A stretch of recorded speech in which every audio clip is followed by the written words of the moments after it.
দর্শক, সামাজিক যোগাযোগ মাধ্যমে একটি আওয়ামী যুবলীগের একটি প্যাডে একটি চিঠি বেশ ভাইরাল হয়েছে। চিঠিটা ঘুরে বেড়াচ্ছে সামাজিক যোগাযোগ মাধ্যমে বিভিন্ন জায়গায়, এবং আওয়ামী লীগের নামে বিভিন্ন ফেসবুক পেজ থেকে এই চিঠিটা ছড়িয়ে দেয়া হচ্ছে। যে চিঠিতে বলা হচ্ছে যে আওয়ামী যুবলীগের যিনি সভাপতি অর্থাৎ শেখ পরিবারের শেখ পরশ, তাকে তার দায়িত্ব বদলে দেয়া হয়েছে। তার দায়িত্বের জায়গায় অন্য আরেকজনকে দায়িত্ব দেয়া হয়েছে। ব্যাপারটা কি ঠিক, নাকি ব্যাপারটা ভুল, ব্যাপারটা ভুয়া গুজব, নাকি সত্য? যদি সত্য হয় তাহলে আওয়ামী লীগ কি সত্যি সত্যি অকার্যকর শেখ পরিবারের যারা নেতৃত্বে ছিলেন, মানে শেখ পরিবারের নেতৃত্বের ব্যাপারে অকার্যকর যারা ছিলেন, যারা খুব একটা সফল হতে পারেননি, তাদেরকে কি সরিয়ে দিচ্ছেন আওয়ামী লীগ নেত্রী শেখ হাসিনা? চলুন একটু জেনে দেখি যে চিঠিটাই সামাজিক যোগাযোগ মাধ্যমে ছড়িয়ে পড়ল সেটার বাস্তবতা আছে কিনা, নাকি সেটা ভুয়া একটা কাগজ মাত্র। থাকবেন পলিটিক্স টিভির নিয়মিত আয়োজনে।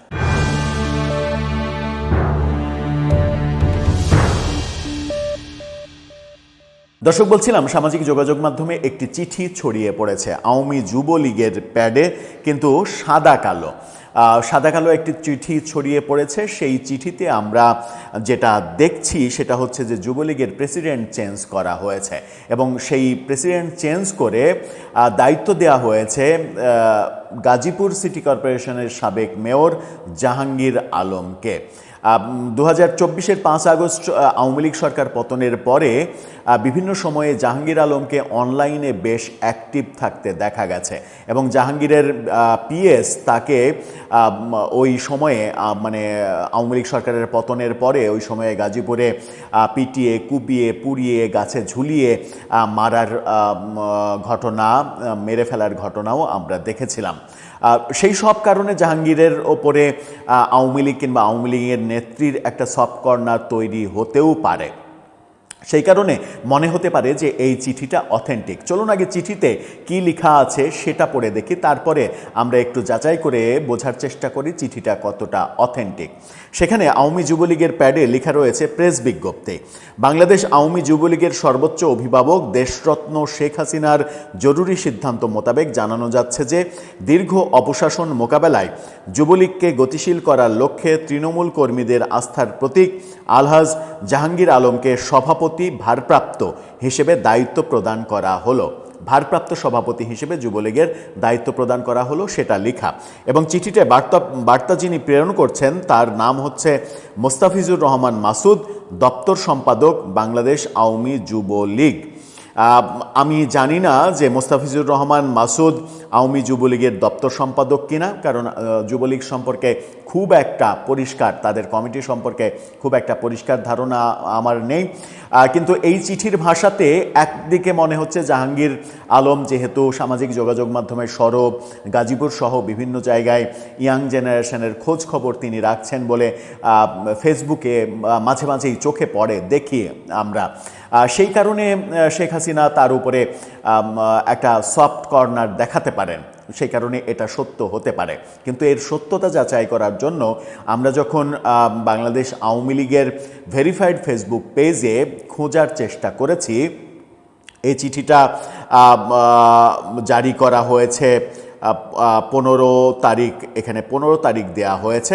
15 তারিখ মানে আজকের তারিখ দেয়া হয়েছে। আমার এই চিঠি চোখে পড়েছেই গত রাতে যেহেতু চোখে পড়েছে, সেহেতু আওয়ামী লীগের যে ফেসবুক পেজ সেখানে আমি অন্তত 10 মার্চ পর্যন্ত স্ক্রল করে করে খোঁজার চেষ্টা করেছি যে এরকম কোনো চিঠির অস্তিত্ব আছে কিনা। যদি এই চিঠি অস্তিত্ব থাকে, আওয়ামী লীগের পেজ হলেও, যুবলীগের পেজ না হলেও আওয়ামী লীগের পেজ হলেও, আওয়ামী লীগের পেজে এখন অনেক কিছু প্রচার করা হয়। ওই তৃণমূলে কোন গ্রামে কোনো ছাত্রলীগের একটা কর্মী কোনো অ্যাক্টিভিটিস করলে সেটাও আওয়ামী লীগের পেজে আমরা ইদানিং দেখতে পাই। এগুলো ছাড়া তো আর কোনো জাতীয় ব্যাপার নেই, তারা এগুলোই প্রচার করে। সুতরাং এত গুরুত্বপূর্ণ একটা ব্যাপার আওয়ামী লীগের পেজে থাকবে না, সেটা হবার কথা নয়। অন্তত 10 মার্চ পর্যন্ত স্ক্রল করে আওয়ামী লীগের পেজে এই ধরনের কোনো চিঠির অস্তিত্ব খুঁজে পাইনি। সেই কারণে প্রাথমিকভাবে ব্যক্তিগতভাবে আমার কাছে মনে হয় এই চিঠিটা ভুয়া চিঠি, এই চিঠিটা সত্য চিঠি না।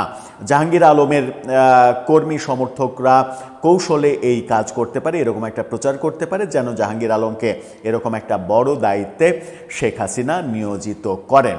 আমার কাছে সেরকমটা মনে হয়েছে। আবার এমনও হতে পারে যে এই চিঠিটা তৈরি হওয়ার সাথে সাথেই হয়তো সামাজিক যোগাযোগ মাধ্যমে ফাঁস হয়ে গেছে, চলে এসেছে এখন পর্যন্ত, মানে আজকে কোনো একটা সময় হয়তো আওয়ামী লীগের পেজে এটা পোস্ট করা হতেও পারে। যতক্ষণ পর্যন্ত না আওয়ামী লীগের ভেরিফাইড ফেসবুক পেজে এটা না দেখা যাচ্ছে ততক্ষণ পর্যন্ত এর মানে এটা যে অথেন্টিক সেটা বলা মুশকিল।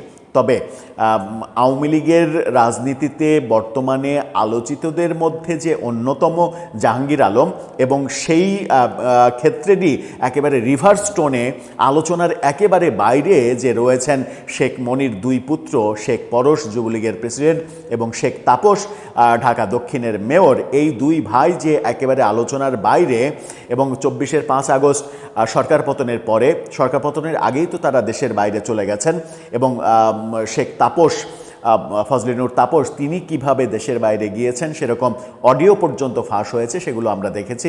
বিমানবন্দরে তাকে যেতে দিচ্ছিল না, তারপরে তিনি সরাসরি তৎকালীন প্রধানমন্ত্রী শেখ হাসিনাকে ফোন দিয়েছেন, হাসুমনি আমাকে তো বিমানবন্দরে আটকে দিচ্ছে, জিও নাই অর্থাৎ গভর্নমেন্ট অর্ডার নেই, এই কারণে তুমি কি একটু কথা বলে দিবা। মানে শেখ হাসিনা তো অবাক হচ্ছে যে বিমানবন্দরের সামান্য একজন কর্মকর্তার সঙ্গে তিনি প্রধানমন্ত্রী সরাসরি কথা বলবে। তখন তিনি বলেছিলেন যে আমি কেন কথা বলবো, আমার সেক্রেটারিকে বলো, বলে তাকে দিয়ে ফোন করাও। এই অডিওগুলো আমরা শুনেছিলাম। তার মানে হচ্ছে যে 5 আগস্টের পতনের আগেই শেখ পরিবারের অনেকেই সেফ এক্সিট নিয়েছিলেন দেশ থেকে।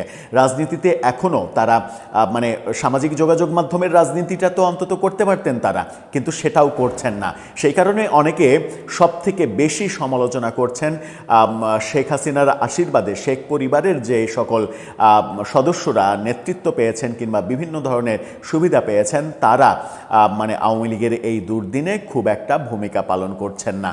সেই কথা বিবেচনা করে হয়তো জাহাঙ্গীর আলম আলোচনায় আসতেও পারেন, সেই অথেন্টিক ব্যাপারটা এখানে থাকতে পারে। কিন্তু এই চিঠিটা এখন পর্যন্ত আমার কাছে অথেন্টিক মনে হয় না।